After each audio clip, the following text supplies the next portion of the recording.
Happy Read Across America, everybody. Welcome to Burlington, Wisconsin. My name is Sally Nye, and I'm the librarian here.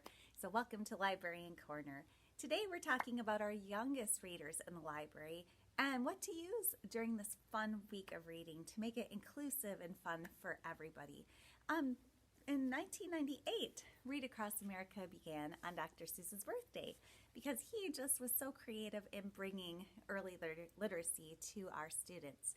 We can certainly still celebrate him, but now we can expand past that to all the new authors that are working to include all of our students.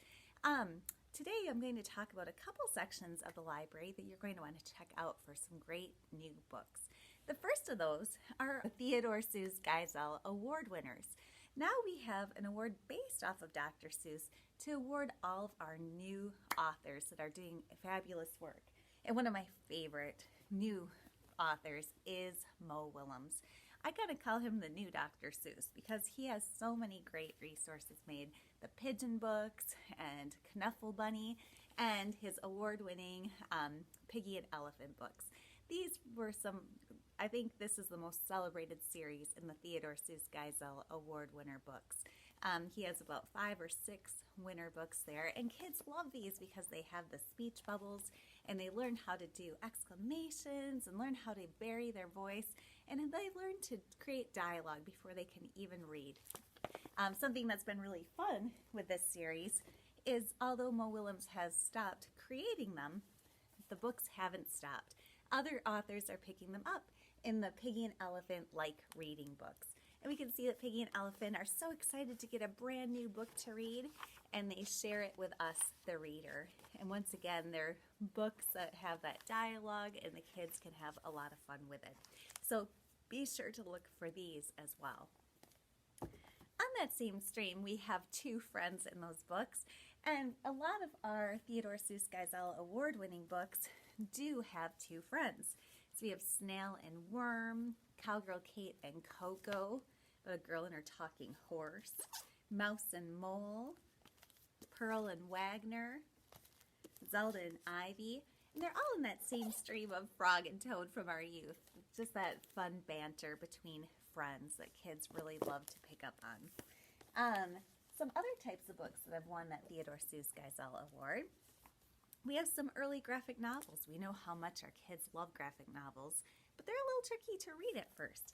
So things such as Benny and Penny really give that early visual literacy, teaching kids how to read that format of graphic novel. Look at that.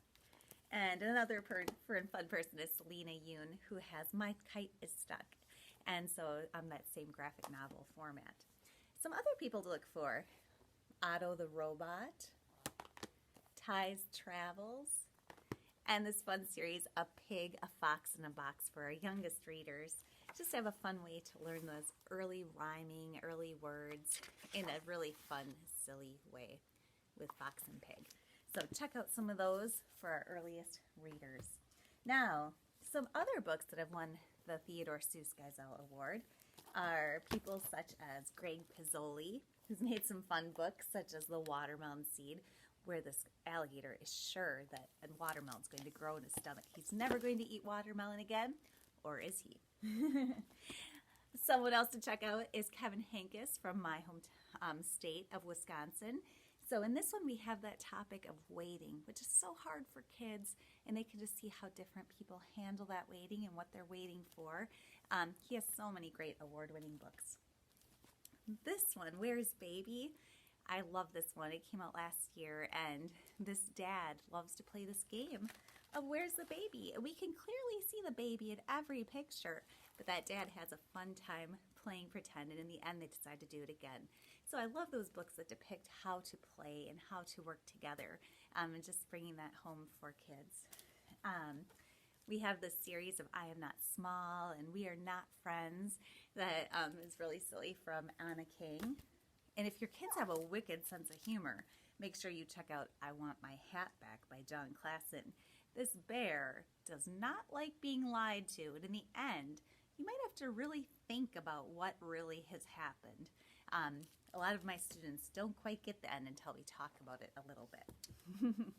Some books that are not award-winning books but are so fun to use are books such as Tap to Play by Selena Yoon. This one we have to help the little dot get up to the top bar, and we try circling him, we try tipping the book, we try putting it upside down.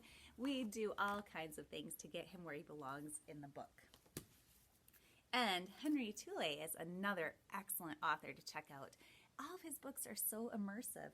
It tells us what to do, and once we do it, something happens. So just showing the cause and effect.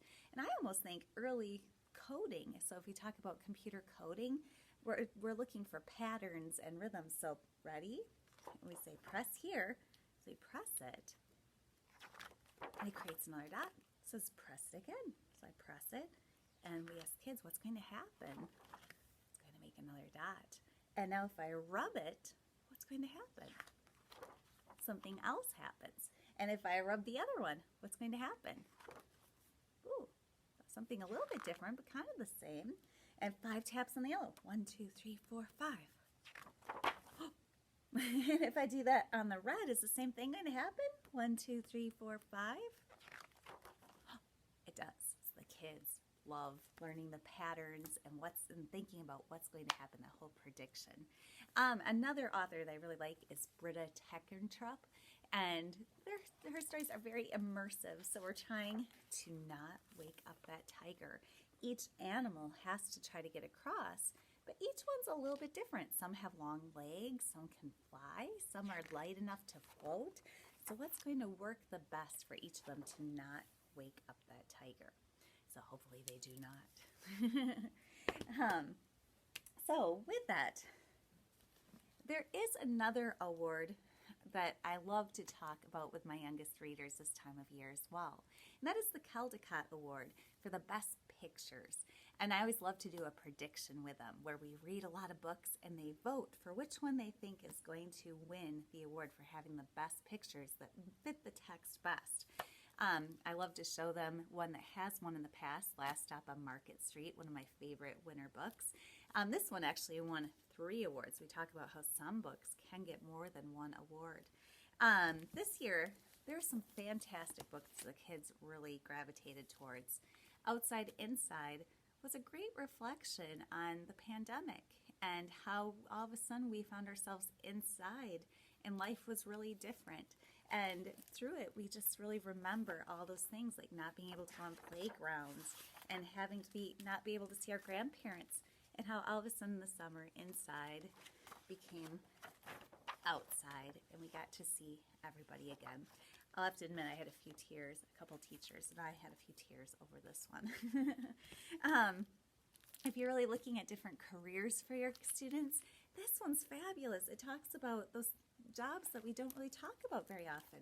So we talk about the architect, but then we need the builders and how they all work together. So people making roller coasters, making bridges, making fountains, all sorts of fun things. One of the kids' absolute favorite this year, I was talking about, why am I not holding it this way? It's this way, Mel Fowl. And Mel is a bird who's very confident. She's decided it's her day to fly. So she looks down and she falls.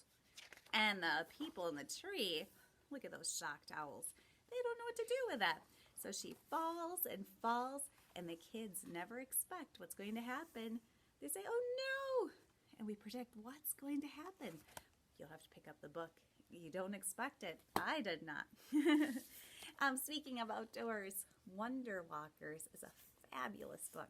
We can go on in, and these kids are deciding, should we go for a wonder walk? So they go out, and they say, is the sun the world's light bulb?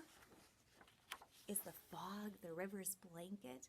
And they just ask those what-if questions and beautiful collage pictures. The kids really like this one. One of my favorites for teachers is Hurricane. If your class is a little crazy, pull out this book. Every crazy class settled right down. It was totally immersed in the story of how a hurricane came to this boy's town. And it's by John Rocco, who does a lot of beautiful, beautiful books. The actual winner this year was Watercress, talking about a girl who doesn't know much about her mom's Chinese background and is a little embarrassed about being embarrassed about her family. One to leave you with is Off Limits, about dad who does not want his daughter in his office. And she might get a little carried away in that office, and the end results might be a little different than you expect. I hope you saw some literature that looked interesting to you, and I hope you have a fabulous Read Across America week. And if you would like another look at some of those resources, check the site out, bit.ly 35FWMSS.